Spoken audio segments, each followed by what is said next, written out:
Dunia itu penjara bagi orang mukmin dan surga bagi orang kafir. Nah itu karena kalau langsung diberikan di dunia pahala-pahala itu, latasau tidak akan pernah bisa menampung dunia ini karena begitu agungnya balasan dari Allah Ta'ala.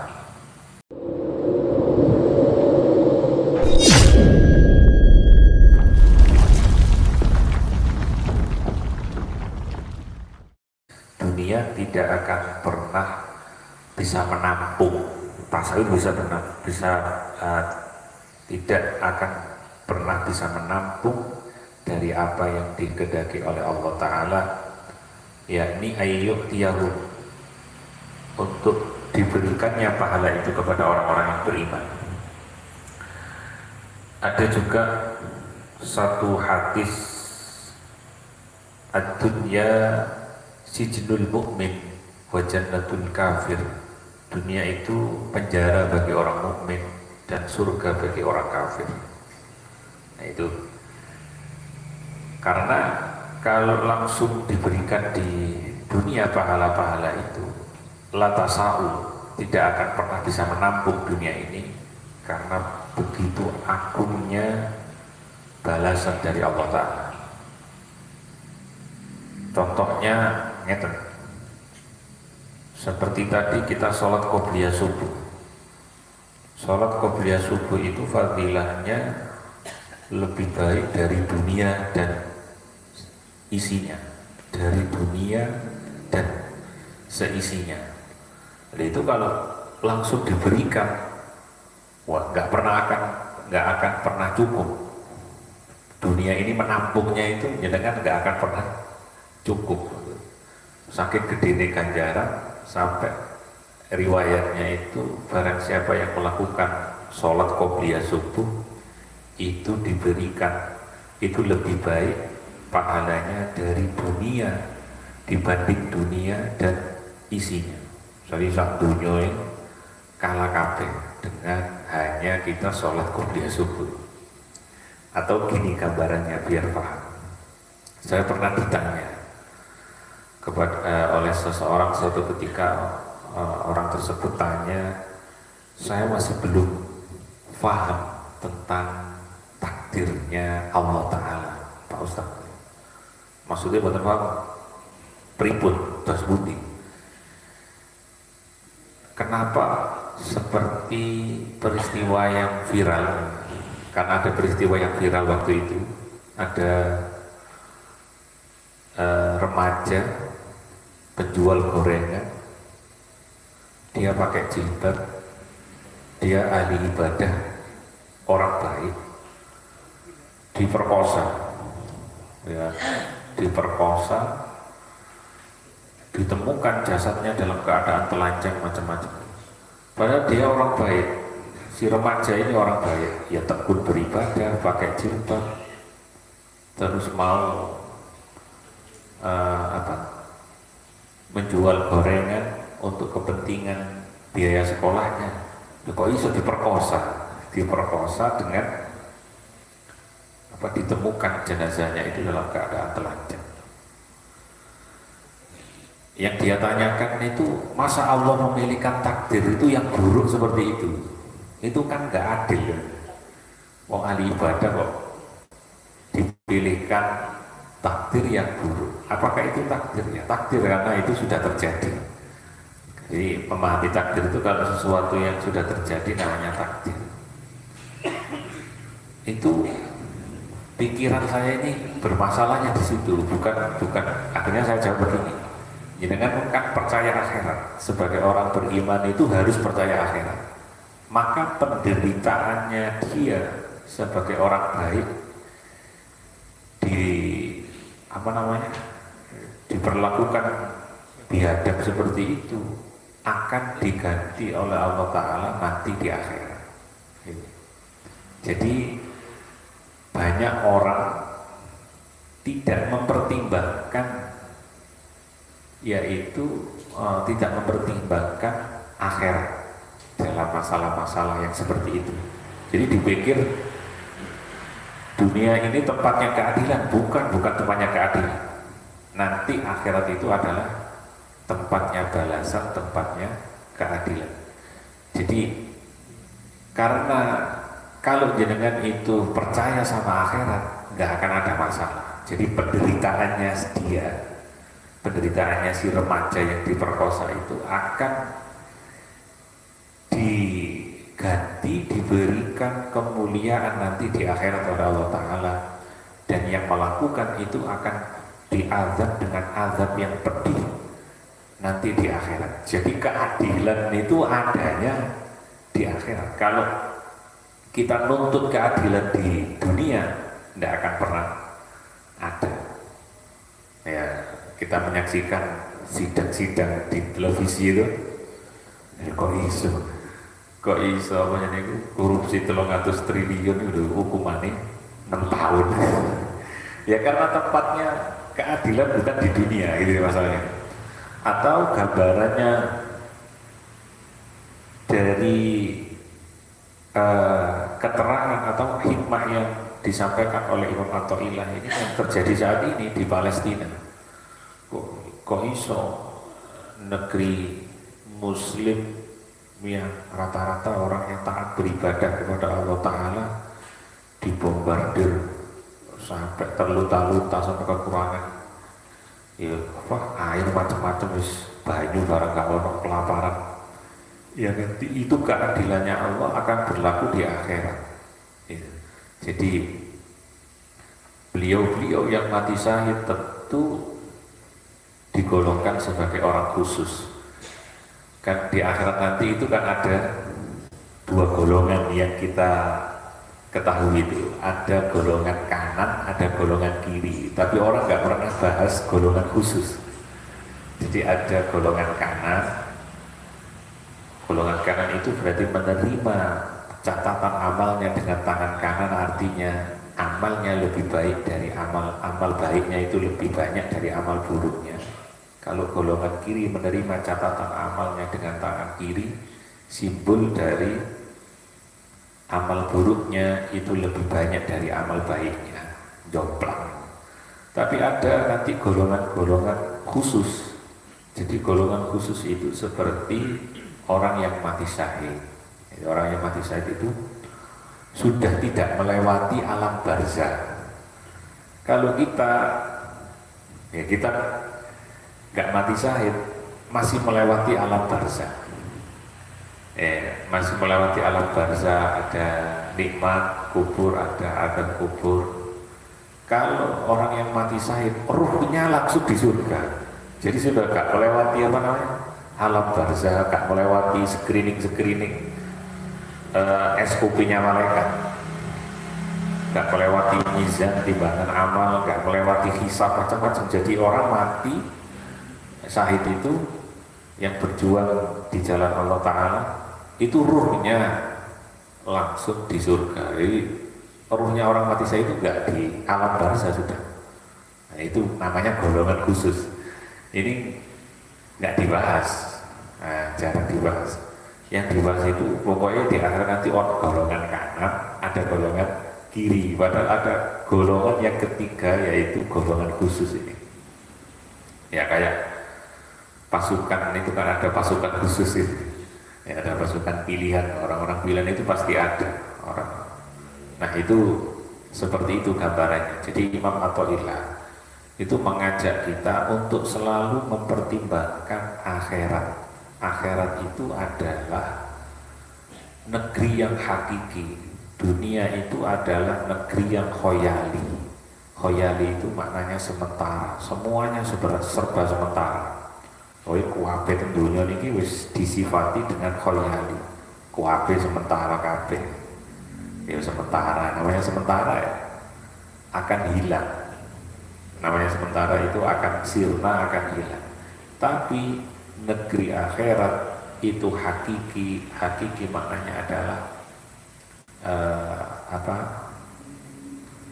balasannya itu yang diberikan kepada kita akan benar-benar keadilan, ya akan benar-benar. Benar adil, balasannya itu Ajal itu maknanya alif jim lam itu maknanya sangat agung.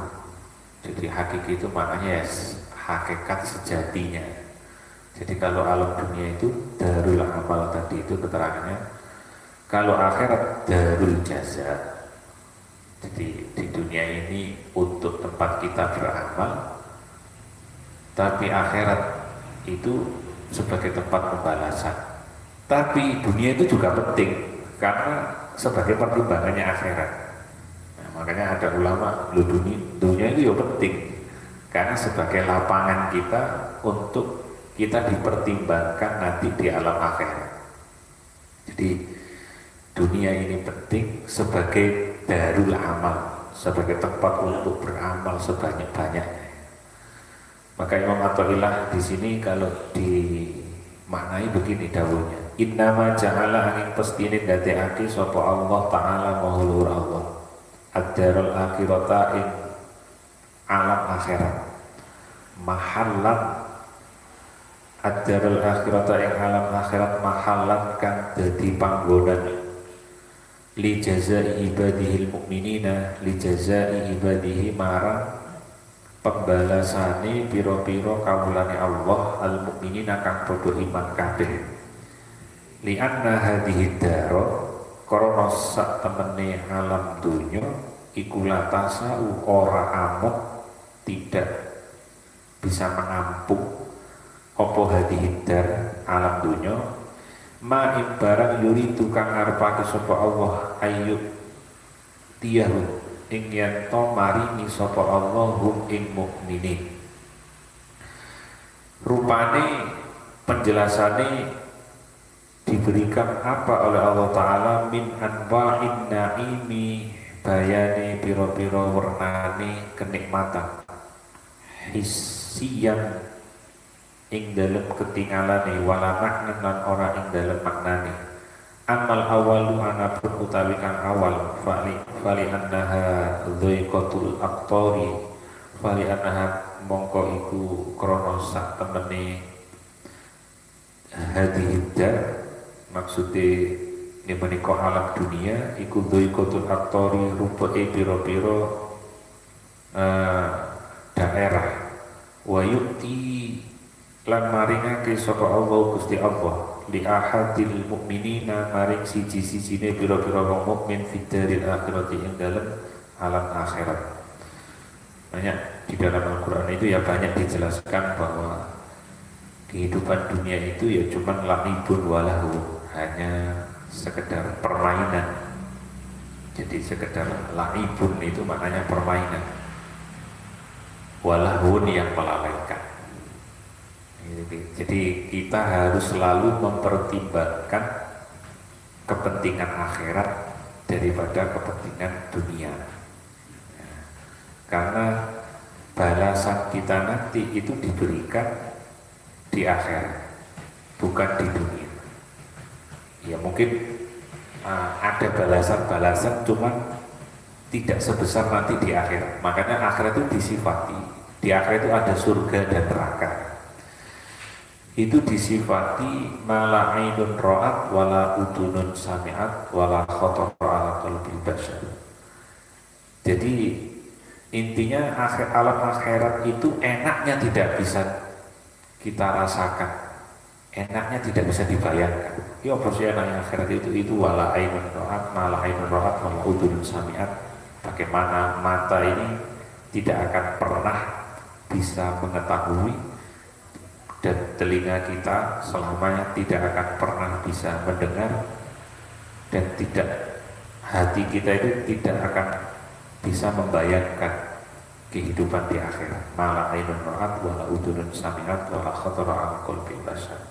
Itu tentang akhirat. Jadi kita Imam Athaillah menghadirkan hikmah soal ini karena banyak orang yang tidak mempertimbangkan akhiratnya.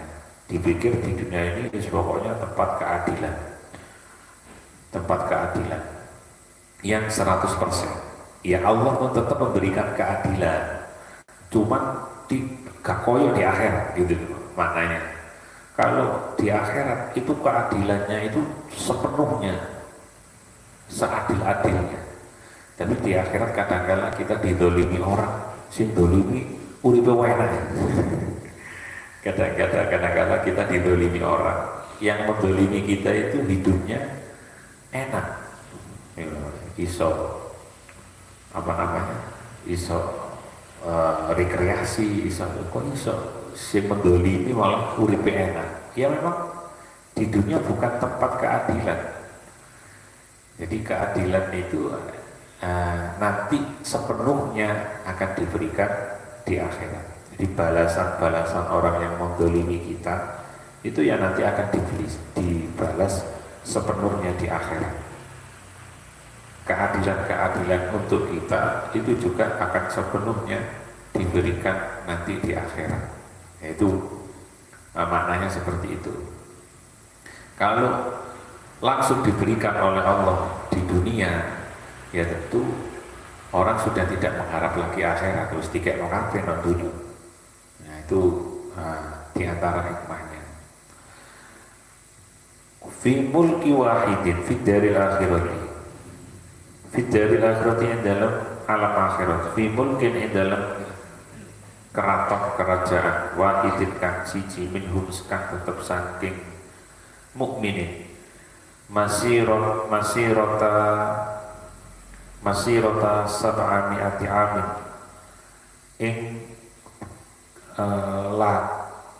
ing lakon 700 tahun kama warada fil khabari kaya keterangan warada nang usta mengko fil khabari ing dalam siji hadis fama dhannuka mongko iku utawi penyono sira bi khawasihim kelawan wong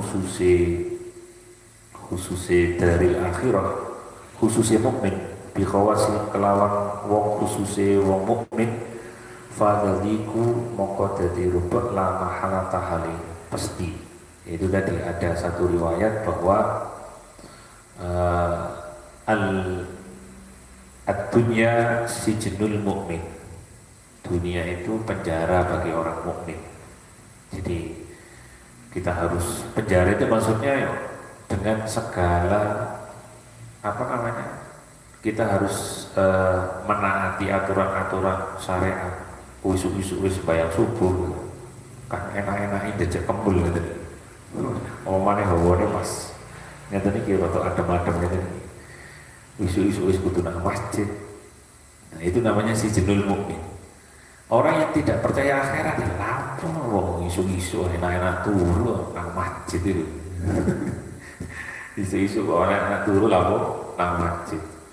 Kemudian kita kalau bepergian sik gubuk oleh masjid. Lapor. Itu namanya si jenul mukmin wa jannatul kafir. Orang-orang yang kafir ya sebagai surga, ibaratnya dunia ini sebagai surga. Lapor. Aturan-aturan seperti itu harus ada. Pagi-pagi, isu-isu kita harus sholat. Kemudian nanti zuhur sholat lagi, asar sholat lagi. Kemudian maghrib, isya kita harus sholat. Kita terikat dengan aturan-aturan syariat, tunduk dengan aturan-aturan syariat yang intinya kita ini sebagai bentuk pengabdian kita kepada Allah Ta'ala. Ya, semuanya itu kan simbol iyyaka na'budu wa iyyaka nasta'in. Jadi hanya kepada Engkaulah kami mengabdi. Mengabdi itu bentuknya adalah pengabdian. Semuanya ini sejatinya pengabdian kita kepada Allah Ta'ala. Tidak sama pengabdian seorang misalkan buruh menjadi TKI. Itu pengabdiannya kan begini. Pengabdian seorang buruh itu. Pengabdiannya seorang buruh itu dia mencuci bajunya juragannya, tuannya. Kemudian baju itu disetrika dan seterusnya ya. Kemudian baju itu dipakai oleh bosnya, gitu ya. Jadi untuk kepentingan bosnya, untuk kepentingan juragannya. Kemudian masak ya gitu, soro masak, kemudian ya, sudah jadi dimakan oleh juragannya kalau bosnya atau tuannya. Tapi kalau kita mengabdi kepada Allah, enggak. Kita disuruh sholat kebaikannya untuk kita. Ya, paham ya? Bukan dipakai oleh Allah Ta'ala, enggak sama dengan pengabdian yang dilakukan oleh seorang buruh tadi itu. Umba-umba, nyetrika, klambi ini digawe bose. Kita diperintah untuk sholat, untuk zakat, tapi nikmatnya itu Allah gak jaluk gitu. Maksudnya gawe dhewe sik dikai pahala yang sempurna, pahala yang macam-macam. Itu namanya bentuk pengabdian. Jadi kita ini iyyaka na'budu wa iyyaka nasta'in. Itu adalah maknanya mengabdi itu ya harus 24 jam. Maksudnya bukan hanya pas di masjid kok kita menjadi hambanya Allah, kita mengabdi kepada Allah jadi orang baik pas di masjid saja. Kemudian keluar dari masjid enggak, ya bukan seperti itu ya. Namanya mengabdi kan 24 jam. 24 jam kita mengabdi kepada Allah Ta'ala. Makanya ayat yang lain, wa ma khalaqtul jinna wal insa illa liya'budun. Tidak aku jadikan jin dan manusia kecuali hanya untuk mengabdi kepadaku. Kecuali itu maknanya ya dalam rangka 24 jam ini, bukan setiap detik kita ini ya dalam rangka mengabdi kepada Allah Ta'ala, bukan untuk yang lain. Ini kalau kita hadirkan keyakinan seperti itu, maka kita menjadi hamba yang sebenar-benarnya, mengabdi kepada Allah yang sebenar-benarnya. Jadi kita ini sholat ganjarannya dibalik orang diri kita sendiri. Jadi Allah itu sebenarnya nggak butuh sholat kita. Saya pernah mengulang-ulang kata-kata ini. Allah itu nggak butuh sholat kita. Kitalah yang butuh Allah melalui sholat. Jadi kitalah yang butuh Allah melalui sholat. Allah tidak butuh puasa kita, tapi kitalah yang butuh puasa, yang butuh Allah melalui puasa. Jadi kita melakukan kebaikan dipantulkan kembali kepada kita. Begitu juga sebaliknya, ngelakoni elek ya dipantulkan lagi kepada kita. Itu dalam ayat Al-Quran ada ya. Jadi in ahsantum li anfusikum wa in asatum falaha. Apabila kamu dirimu itu jikalau dirimu itu melakukan kebaikan ya li anfusikum untuk dirimu sendiri, kamu melakukan keburukan ya untuk dirimu sendiri. In ahsantum li anfusikum wa in asatum falaha. Ini jadi kita harus intinya di kalimat yang awal tadi itu pokoknya innama ja'altud darul akhirata mahallan li jazai badil mu'minin li anna hadhihi dar la tasa'u ma yuridu ayyutiyahu. Itu maknanya secara umum adalah bahwa kita selalu harus mempertimbangkan urusan akhirat. Jadi di dunia ini bukan tempat keadilan, nanti di akhiratlah tempat keadilan sepenuhnya. Di dunia ini bukan tempat balasan, nanti di akhiratlah tempat balasan. Nah, kalau sudah punya sikap seperti itu, maka kita menyikapinya kayak wong Palestina kuwi obat diguyo-guyo. Yaitu nanti penderitaannya akan diganti oleh Allah di akhirat. Yang melakukan kezaliman akan dibalas oleh Allah dengan siksaan yang amat pedih nanti di akhirat. Itu seperti itu. Jadi pertimbangannya adalah pertimbangan akhirat. Anna mauzi'a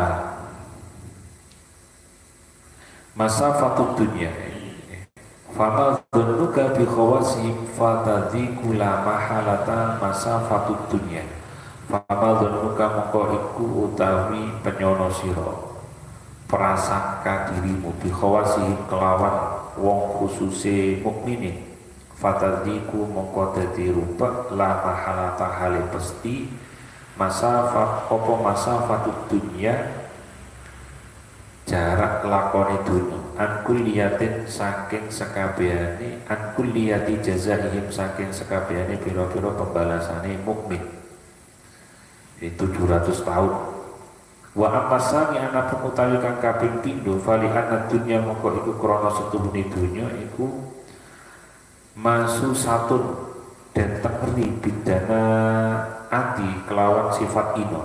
Dunia itu dari seakar kata dengan dunaah itu maknanya hina-hina. Jadi dunia itu maknanya sebenarnya secara kamus itu tempat yang terbawah itu kan dunaah itu maknanya hina. Dunia itu ya hina. Warna kosilan sifat kurang. Ya, dunia ini nanti disifati dengan sifat dana itu sifat yang hina, warna kosi dan sifat yang kurang. Semuanya serba kurang. Diberi 2 gunung emas, diberi 1 gunung emas dalam satu hadis itu, ya pasti akan kurang minta lagi 1 gunung emas. Diberi lagi 1 gunung emas lagi akan minta lagi 1 gunung emas karena ya, kurang terus. Wal asya'u lan hali utawi pira-pira perkara allati kang ya tanahamu nampa nikmat biya kelawan allati sapa ahli jannati penduduk swarga iku umurun pira-pira perkara syarifatun kang mulya. Maka kenikmatan itu yang sempurna akan diberikan kepada ahli jannah penduduk surga dengan kemuliaan rafi'atun kang luhur. Makanya di ayat-ayat di ayat-ayat Al-Quran itu kan sebenarnya intinya pokoknya dosa-dosa kita ini diampuni oleh Allah Ta'ala. Yang diampuni oleh Allah Ta'ala itu kita akan dimasukkan surga oleh Allah Ta'ala. Jadi ayat tentang masuk surga itu digandeng sama dosa kita diampuni. Wa yughfir lakum dzunubakum wa yudkhilkum jannatin tajri min tahtihal anhar. Jannatin tajri min tahtihal anhar. Ketika dosa-dosamu diampuni, ya kamu akan dimasukkan surga oleh Allah Ta'ala. Wasari'u ila maghfiratin min rabbikum wa jannatin arduha samawati wal ardu uiddat lil muttaqin. Selalu gandeng. Nah, makanya ampunan itu begitu penting. Jadi ampunan itu begitu penting, ampunan dosa itu begitu penting. Ya siapapun butuh. Kalau tidak kalau jenengan kurang bukti bahwa ampunan itu begitu penting, siapapun entah itu rakyat jelata atau pejabat tinggi misalnya, itu kalau mati sebagai orang mukmin kan ajalnya sudah sampai, dia meninggal, apa kalimatnya? Semoga dosanya diampuni, semoga amalnya diterima dan dosanya diampuni. Jadi ampunannya Allah itu dikejar mati, sampai mati pun keturunannya para tetangganya mendoakan, anak turunnya mendoakan, anak cucunya mendoakan supaya dosanya diampuni. Ini intinya itu sebenarnya dosa ini yo caranya di sepuro ini yang harus kita kejar mulai kita ya sampai hari ini, mulai hari ini sampai nanti kita mati pun kita kepingin dosa kita diampuni, kemudian disiapkan surga. Wasari'u ila maghfiratin min rabbikum. Jadi maghfirah itu sangat penting sekali ya, intinya ya, begitu penting sekali. Maghfirah itu begitu penting sekali, dikejar mulai kita hidup sampai mati, dan wis mati pun kita butuh ampunan di alam dunia, alam barzakh, alam akhirat kita butuh ampunannya Allah Ta'ala. Di kitab Nihayatul Zen itu ada keterangan begini, tapi saya nggak hafal semuanya karena banyak, 17. Ada sab'ata asyara, 17 yang yukaffiru minad dunub al mutaqaddimah wal mutaakhirah. Ada 17 amal, sab'ata asyara amal yang bisa menghapus dosa kita al-mutaqaddimah yang telah lalu dan yang akhir. 17 amal ini kita, maksudnya 17 amal ini barang siapa yang bisa melakukan salah satunya saja, itu dosanya akan diampuni oleh Allah Ta'ala. Ini harus kita kejar. Itu di kitab Nihayatul Zen itu ada. Yang pertama itu al-hajjul mabrur, haji mabrur. Haji mabrur itu makanya laisal jaza ilal jannah, tidak ada balasan kecuali surga. Jadi haji mabrur itu balasannya surga, balasannya surga. Kemudian diantaranya lagi adalah menyempurnakan wudhu, sunah-sunahnya wudhu sampai mulai awal, membasuh tangan, berkumur, istinsyak, menghirup ke hidung dan seterusnya sampai sunah-sunahnya itu. Sampai berdoa wudhu itu. Riwayatnya kalau kita berdoa wudhu, setelah wudhu itu harus mengangkat tangan tinggi. Baginda Nabi itu kalau selesai wudhu mengangkat tangan tinggi sampai jam saya ketiaknya kelihatan. Itu bisa menghapus dosa. Di antaranya lagi bisa menghapus dosa adalah muqaranah aminnya makmum dengan imam. Jadi kita sebagai makmum atau sebagai imam, kita bareng membaca amin. Imamnya membaca amin, makmumnya membaca amin bareng, itu bisa menghapus dosa. Ya berarti harus jamaah sholat gitu. Kita harus jamaah sholat. Amin, ada yang secara fikih bisa membaca amin alifnya panjang, ada amin alifnya pendek. Itu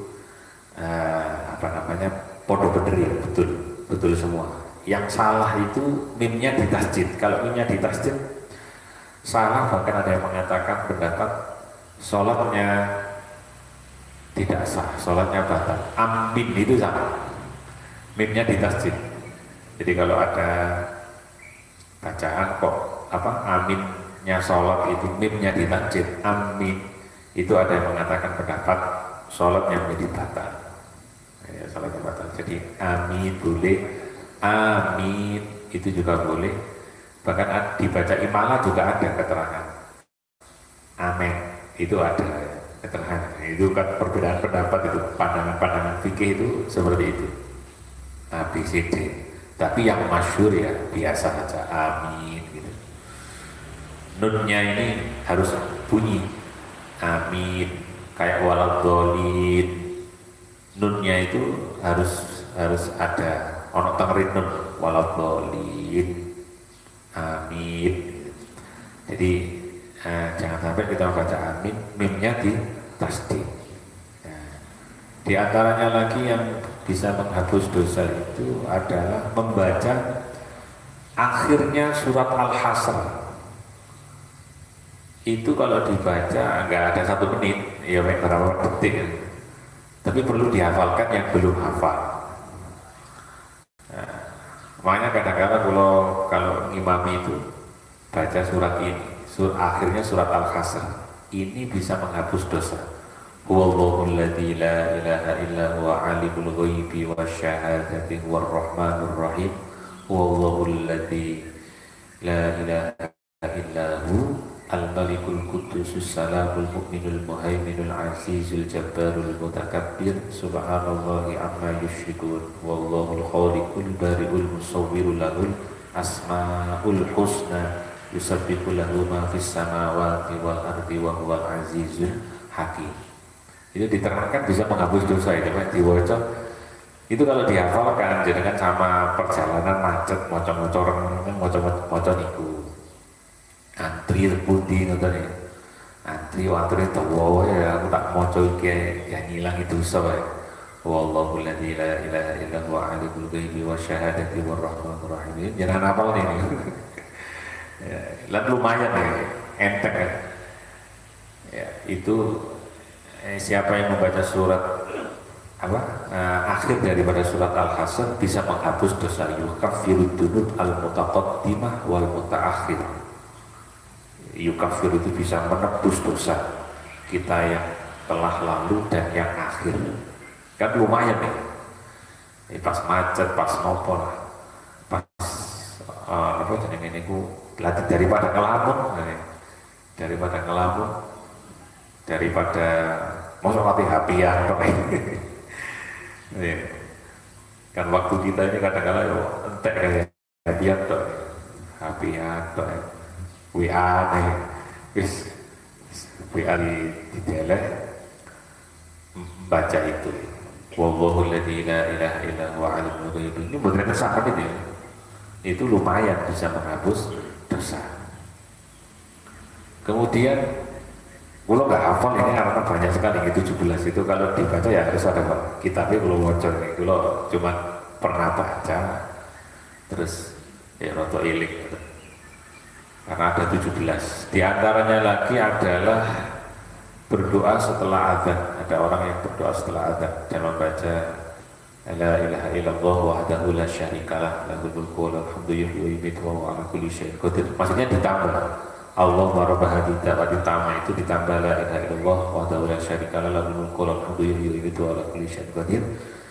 Raditu billahi rabba wa bil islami dina wa muhammadin nabiyya wa rasulah. Itu ditambah seperti itu juga bisa menghapus dosa.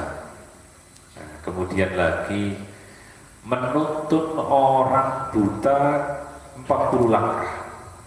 Jadi kalau ada orang buta ini kok ada sing nuntun dituntun 40 langkah yukaffiru dzunub, bisa menebus dosa. Menuntun memang terjadinya seperti itu, menuntun orang buta, wong buta, yang buta 40 langkah itu bisa menghapus dosa. Kan enteng nih, enteng nih orang buta dituntun. Kalau izin nuntut jenengan, misalnya ada izin dulu, dituntut 40 langkah, dihitung siji loro dulu 40 langkah, nah itu bisa menghapus dosa.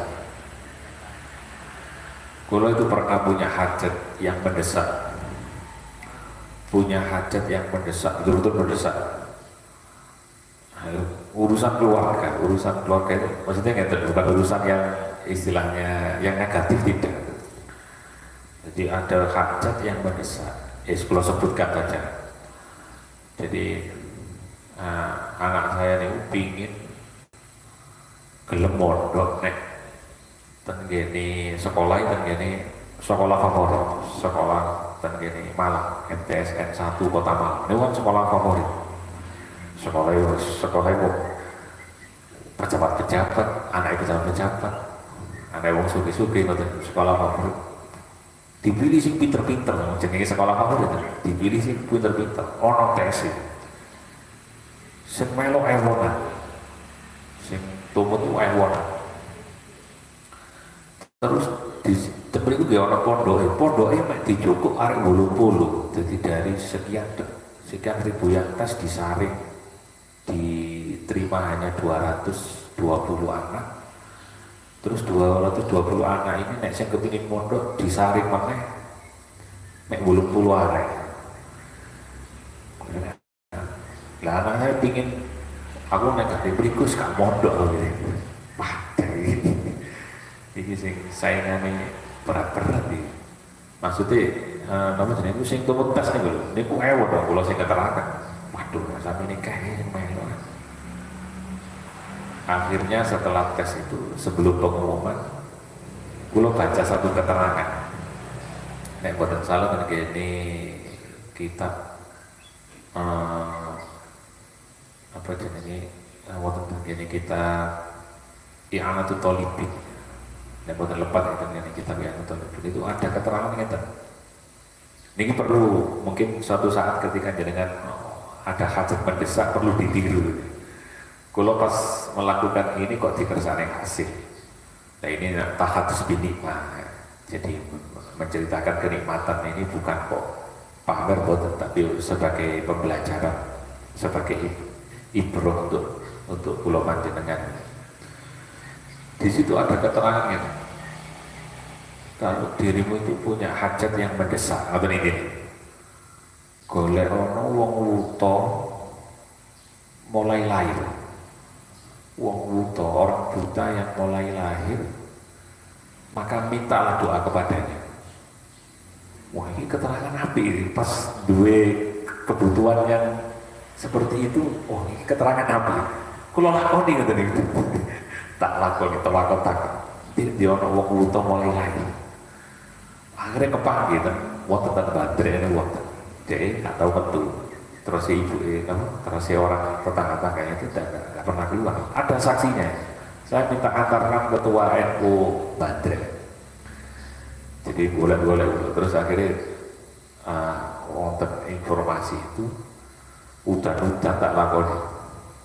Ini ketemu. Maksudnya nggak jalur depan tuh ya disangkoni barang.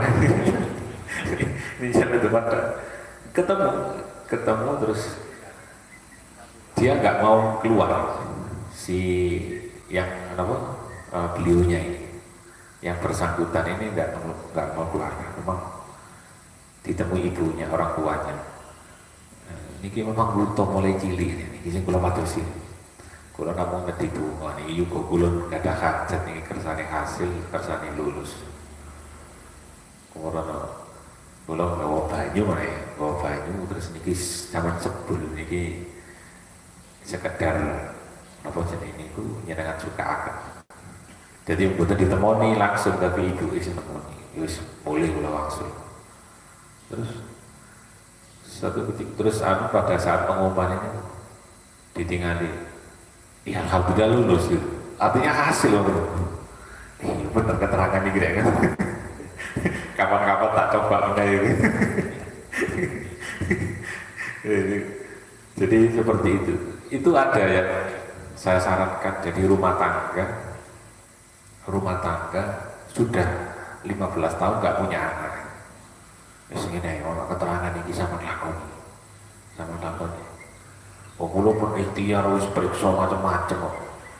Misalnya ini orang keterangan sama lakoni, ngadut kulo, sing dadi ustaz kulo. Kulo ngoten iki keterangan mboten kulo gawe ada keterangan sing aran kita pilih wali ini Gusti Allah Ta'ala bisa yakin. Tapi buat daerah mriki, daerah tebing, daerah Malang Selatan beliau golek wangi, buat neten wis kok boleh meneh, akhirnya sampai kepanggih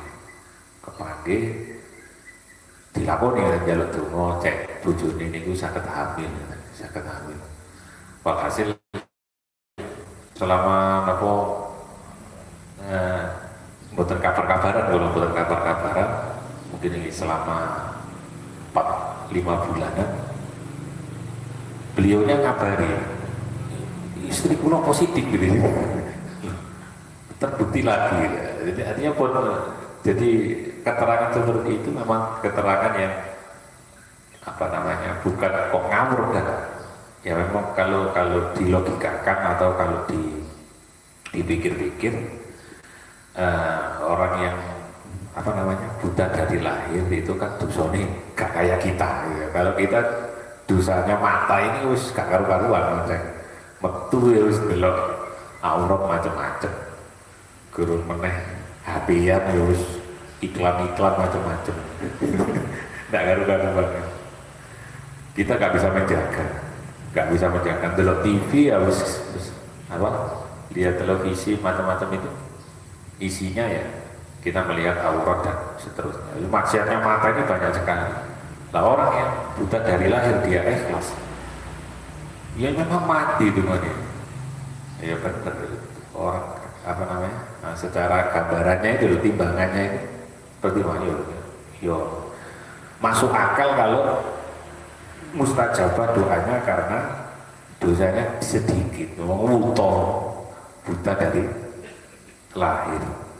Jadi itu ada keterangan kalau kita punya hajat yang memang wangel itu, hajatku wangel di ijabah itu gue jaluk donga wong wuto sejak lahir.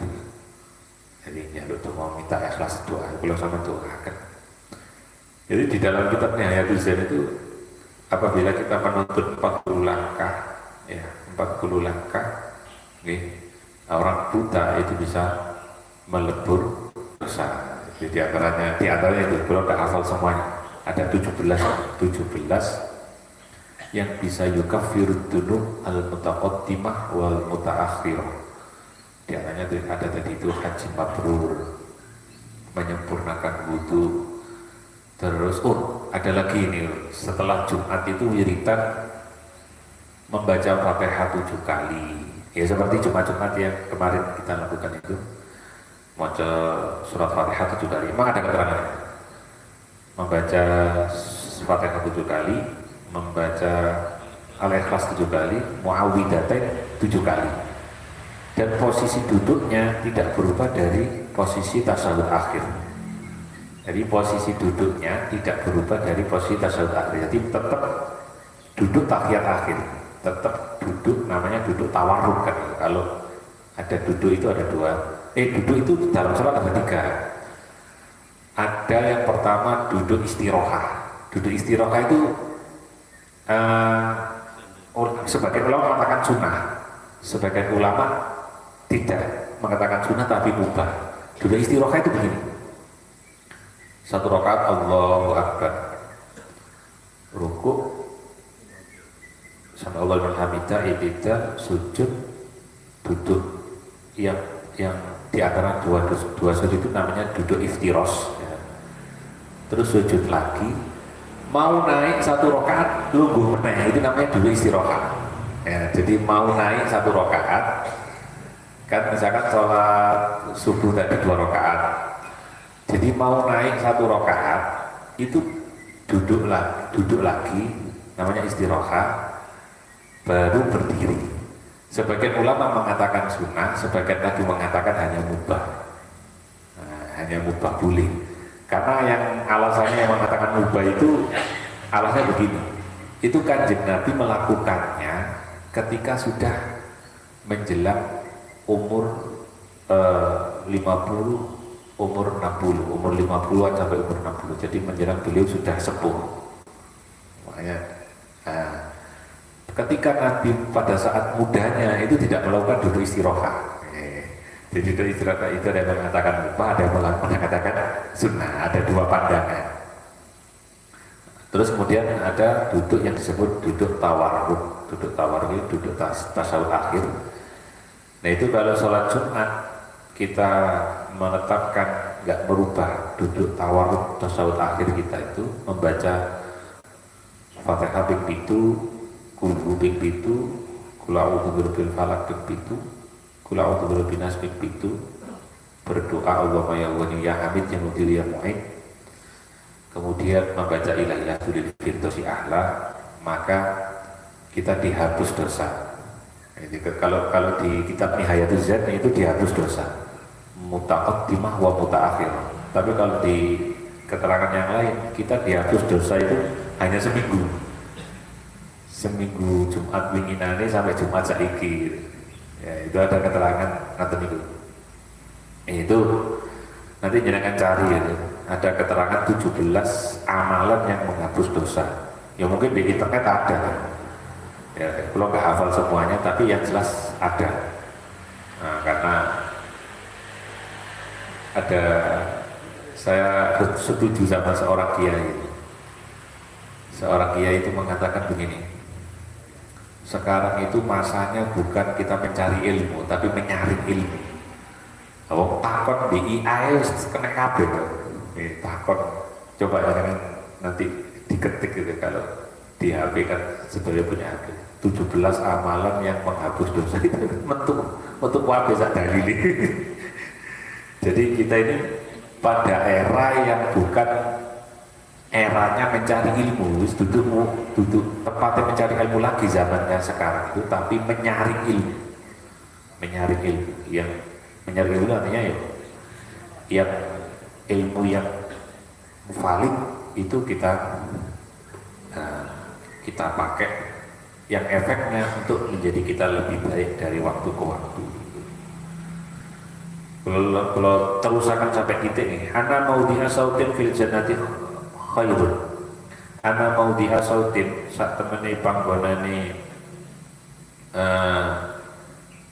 panggonan kang enak fil jannati ing dalem swarga utawa balasan tempat sing enak atau tempat yang menyenangkan itu ya fil jannati ing dalem swarga itu luwih bagus minat dunya ketimbang dunya. Maksudnya ngeten.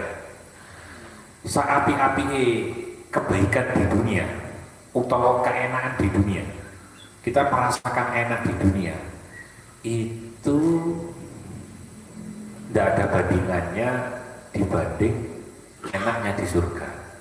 Ini yang terakhir, yang terakhir. Pernah kalau ditanya, Pak Ustaz, apa kita bisa ketemu dengan istri ketika kita kalau nanti dimasukkan surga? Ada percayaan seperti itu? Nggak ini, ono keterangan yang ada keterangannya. Ya isoai ketemu kalau istri kita solihah. Kemudian podo-podo mlebu swarga. Jadi istri yang solihah bisa ketemu dengan suami yang solih nanti di surga karena istri yang solihah itu lebih baik dari bidadari. Begitu juga sebaliknya isoai ketemu podo di neraka nih gitu. kita orang fasik, naudzubillah. Ada orang fasik, istrinya juga fasik. Ketemu di neraka. Ya, podo iso ketemu. Pertanyaan itu begini, apakah kita bisa ketemu istri kita nanti di alam akhirat? Itu keterangannya begitu. Menurut ulama bisa. Jadi ulama itu kan yang dititipi ilmunya Allah Ta'ala. Keterangannya iso, nek bojomu iku podo-podo mlebu swargane. Kamu akan memilih istrimu daripada bidadari. Tapi dengan syarat istri ini solihah. Kalau istrinya nggak solihah ya akan milih bidadari gitu. Kan disiapkan bidadari kan. Tapi kalau kita ketemu dengan istri kita yang solihah bisa ketemu. Itu ada keterangan seperti itu. Ini cocok ya keterangan seperti ini. Insya Allah sudah apa namanya rampung di hikmah yang ke-69. Tapi ini belum rampung, hanya satu sekuil ya, hanya satu daerah, satu kalimat. Nanti ada kalimat lanjutannya dengan syarah yang selanjutnya. Karena ini sebenarnya panjang. Hikmahnya itu panjang, tapi saya baca sampai titik di innama ja'alat darul akhirah mahallan li jazai ibadil mu'minina li anna hadhihi dar la tasa'u ma yuridu ayyutiyahu. Ada kata-kata lagi wali annahu ajalu aqdaruhum an ayyujaziyahum bidarin la baqa'alaha. Nah ini nanti dibaca di pertemuan selanjutnya insyaallah. Saya buka pertanyaan, ada pertanyaan mungkin 1-2 pertanyaan, disilahkan. Oke, monggo. Apa ya? Terkait tadi diterangkan ada 17 amalan untuk menghapus dosa. Nah ini kan catatan dosa apa aja yang bisa diampuni terkait dengan 17 amalan ini. Poro-poro diutang, gaya duwe Ya tentu dosa kita kepada Allah Ta'ala. Jadi dosa itu kan ada 2 macam. Dosa kepada Allah, dosa kepada sesama. Di semua keterangan kitab, dosa kepada sesama itu lebih sulit kita menghilangkan atau menghapus daripada dosa kita kepada Allah Ta'ala. Kalau dosa kita kepada Allah Ta'ala, pokoknya ya taubatan nasuha. Taubatan nasuha itu tobat seakeh-akeh, tobat sebaik-baiknya, tobat yang istilahnya tobat yang sebenar-benarnya tobat. Nasuha itu tobat yang sebenar-benarnya tobat. Jadi sebanyak apapun dosa kita masih lebih banyak ampunannya Allah Ta'ala. Itu prinsipnya dosa kepada Allah Ta'ala. Kalau dosa kepada sesama makhluk, di semua keterangan di semua pendapatnya ulama tidak bisa terhapus kecuali dengan ridhonya, dengan mencari ridhonya, dengan meminta maaf, dengan misalkan kalau yang hutang ya butuh nyauri dan seterusnya, itu tidak bisa terhapus. Kalau itu tidak kita laksanakan di dunia, ya nanti amal kita akan menjadi jaminan di akhirat. Jadi nanti dijaluk di akhirat. Nah itu di semua keterangan itu. Bukan itu keterangan yang mengatakan, oh dosa dengan sesama mendolimi orang, katakan yang mendolimi orang terus punya hutang sama orang, mau istighfar mari tidak ada. Kudu nyauri terus gak ada sepuro macam-macam itu. Itu di semua keterangan seperti itu. Tapi ada perinciannya begini menurut Imam Al-Ghazali. Menurut Imam Al-Ghazali, kalau kita kesulitan, orang yang kita dolim itu sudah meninggal, sudah wafat. Terus kita kesulitan, ya apa caranya njaluk sepuro? Turunane yo karo di wis pindahan Kalimantan wis karo alamati. Kita beramal, kita niatkan beramalnya itu kita hadiahkan kepada beliau yang kita dolimi. Jangan kita punya hutang 100.000, 100.000. Wongnya wis mati, turunane yo karo ahli warise. Enggak ngerti. Ya wis kita beramal 100.000 diniatkan untuk apa namanya? si yang kita dolimi tersebut, yang kita dolimi itu, 100.000 tak niatno kebaikannya untuk beliau. Itu kata Imam Al-Ghazali bisa diselesaikan seperti itu. Perinciannya nih. Perinciannya lagi, kita kalau mendolimi seseorang kemudian saking akeh repot. Ini nek aku jalur sepuro itu jelas berbahaya bagi diriku. Misalkan ada seorang pencuri yang tobat. Itu dilogikakan seperti itu dikatakan. Pencuri ini tobat. Kemudian aku tahu nyolongi barang wong iku, aku nek ngaku ditembak gue mati. Itu caranya bagaimana? Caranya sama, caranya beramal sebanyak-banyaknya, wis ngamal ae sing akeh. Kemudian dihadiahkan kepada beliau yang dizolimi tersebut atau barang yang dicuri itu. Makanya kata ulama wis ngene, nek saking akeh mendolimi orang, kemudian kita susah payah. Opsi yang terakhir, kata Imam Al-Ghazali, opsi yang terakhir itu begini. Setiap kita itu